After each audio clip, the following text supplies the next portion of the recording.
নমস্কার সবাইকে, কেমন আছেন সবাই? আশা করি ভালো আছেন। আমিও ভালো আছি। আপনাদেরকে বঙ্গ কুকিংয়ে স্বাগতম। আমি আজকে রান্না করব হেলেঞ্চা শাকের ভর্তা। এটি একটি দারুণ রেসিপি। চলুন আর কথা না বাড়িয়ে আজকে রেসিপি শুরু করা যাক। আমি এই শাকগুলোর ভর্তা বানাবো। শাকগুলো নরম নরম দেখে আমি হাত দিয়ে এভাবে ছিঁড়ে ছিঁড়ে নিব। সাথে একটা আলু কেটে দিব।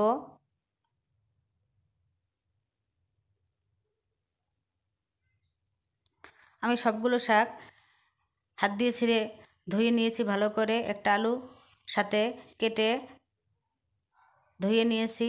এবার চুলে একটি কড়াই বসিয়ে দিয়ে কড়াই পরিমাণ মতো জল দিয়ে দিলাম। এবার কেটে রাখা আলু ও শাকগুলো দিয়ে দিলাম। স্বাদ মতো লবণ দিয়ে দিলাম। কয়েকটা কাঁচামরিচ কেটে দিয়ে দিলাম।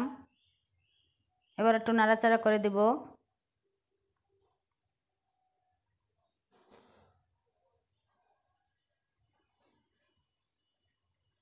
এবার ঢাকা দিয়ে দিব প্রায় 15 মিনিটের জন্য। 15 মিনিট পর ঢাকনা খুলে দেখব জলগুলো প্রায় শুকিয়ে আসছে। শাক ও আলু ভালোভাবে সিদ্ধ হয়ে গেছে।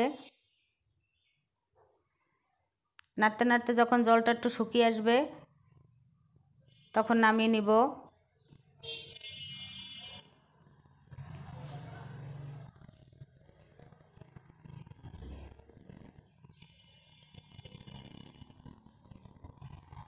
ওই কড়ার ভিতরে সরিষার তেল দিয়ে দিলাম।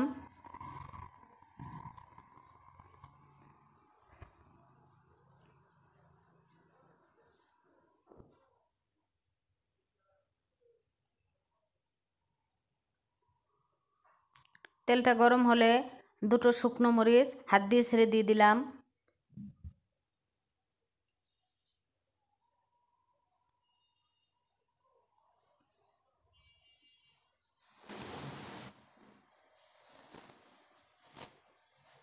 মরিচটা একটু ভাজা ভাজা হলে এরপরে পরিমাণ মতো পেঁয়াজ কুচি দিয়ে দিলাম। পরিমাণ মতো রসুন কুচি দিয়ে দিলাম। পেঁয়াজের চেয়ে রসুন কুচিটা বেশি দিতে হবে এখানে, তাহলে শাকের ভর্তাটা খেতে দারুণ লাগবে। পেঁয়াজ ও রসুনটা বাদামি রং করে ভেজে নেব।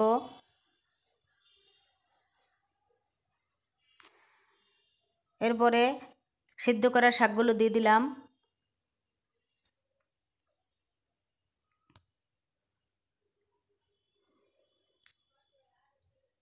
এবার নাড়াচাড়া করে দিব।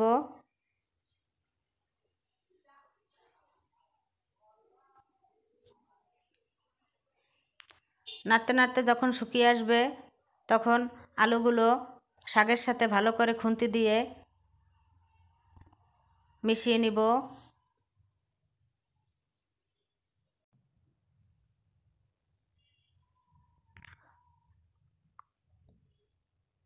তৈরি হয়ে গেল দারুণ স্বাদের হেলেঞ্চা শাক ভর্তা। খেতে দারুণ হয়েছিল। ধন্যবাদ সবাইকে। আপনারা এভাবে হেলেঞ্চা শাকের ভর্তা বানিয়ে খাবেন। ভালো লাগলে লাইক, কমেন্ট, শেয়ার ও সাবস্ক্রাইব করে পাশে থাকবেন। ভালো থাকবেন। খুব তাড়াতাড়ি দেখা হচ্ছে বঙ্গ কুকিং নতুন আরেকটি রেসিপিতে।